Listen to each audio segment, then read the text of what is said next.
அண்மை செய்தியை பார்க்கிறோம். வரும் 9ஆம் தேதி புதுச்சேரியில் பிரச்சாரம் மேற்கொள்கிறார் தாவேகா தலைவர் விஜய். இதனையொட்டி இந்த பொதுக்கூட்டத்திற்காக புதுவை தயாராகி வருகிறது. அது தொடர்பான அண்மை செய்தியை பார்த்து வருகிறோம். அந்த காட்சிகளையும் பார்த்து வருகிறோம். உப்பளம் பழைய துறைமுகம் பகுதியில் அமைந்துள்ள எக்ஸ்போ கிரவுண்டில் ஏற்பாடுகள் தீவிரமாக நடைபெற்று வருகின்றன. கூடுதல் விவரங்களை செய்தியாளர் கிருஷ்ணா வழங்க கேட்கலாம்.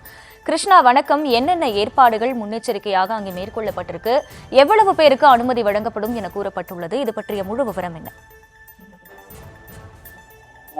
தமிழக வெற்றி கழக தலைவர் விஜய் வருகின்ற 9ஆம் தேதி புதுச்சேரியில் பிரச்சாரம் மேற்கொள்கிறார். இதற்காக உப்பளம் பழைய துறைமுகம் பகுதியில் உள்ள எக்ஸ்போ கிரவுண்டில் காவல்துறையானது அனுமதி கொடுக்கப்பட்டிருக்கிறது. இதற்கான அந்த மாநாட்டு பணிக்கான வேலைகள் மும்முரமாக அனல் பறக்க தயாராகி வருகிறது.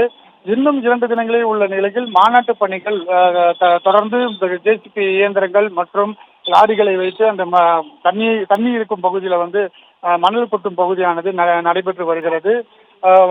புதுச்சேரியில குறிப்பாக 5000 பேருக்கு மட்டுமே அந்த தாவேகா மாநாட்டுக்கு அனுமதி கொடுக்கப்பட்டிருக்கிறது.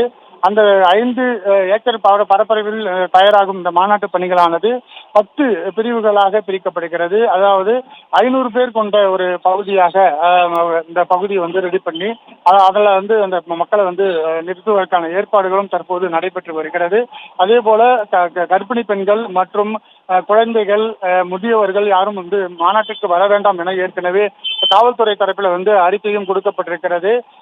அது மட்டும் இல்லாமல் அங்கு கழிப்பிட வசதிகள் மற்றும் அதே போல குடிநீர் வசதிகள், ஏதேனும் அங்க வரக்கூடிய மக்களுக்கு உபாதைகள் என ஏற்பட்டால் உடனடியாக மருத்துவ ஆம்புலன்ஸ்கள், மருத்துவர்கள் மற்றும் செவிலியர்கள் இந்த பணியில் அமர்த்துவதற்கான ஏற்பாடுகளும் தற்போது நடைபெற்று வருகிறது. புதுச்சேரியில 9ஆம் தேதி நடைபெறக்கூடிய இந்த பொதுக்குழு கூட்டத்திற்காக விஜய் வர உள்ளார். அவர் வருகையில் நேரடியாக ஏற்கனவே பேருந்துகள் மூலமாக தான் அவர் பிரச்சாரம் மேற்கொண்டார். அதே போலதான் புதுச்சேரியிலும் பேருந்து மூலமாக தான் அவர் பிரச்சாரம் மேற்கொள்ள இருக்கிறார். அதற்கான மாநாட்டு மேடைகளோ அல்லது சேர்களோ எதுவும் அமைக்கப்படவில்லை. நேரடியாக அவர் பேருந்து மூலமாக அந்த பழைய துறைமுக பகுதியில பேருந்தில் தான் அவர் பிரச்சாரம் மேற்கொள்கிறார். இதற்கான ஏற்பாடுகள் தற்போது முழுவீச்சில் நடைபெற்று வருகிறது. முழு விவரங்களுக்கு நன்றி கிருஷ்ணா.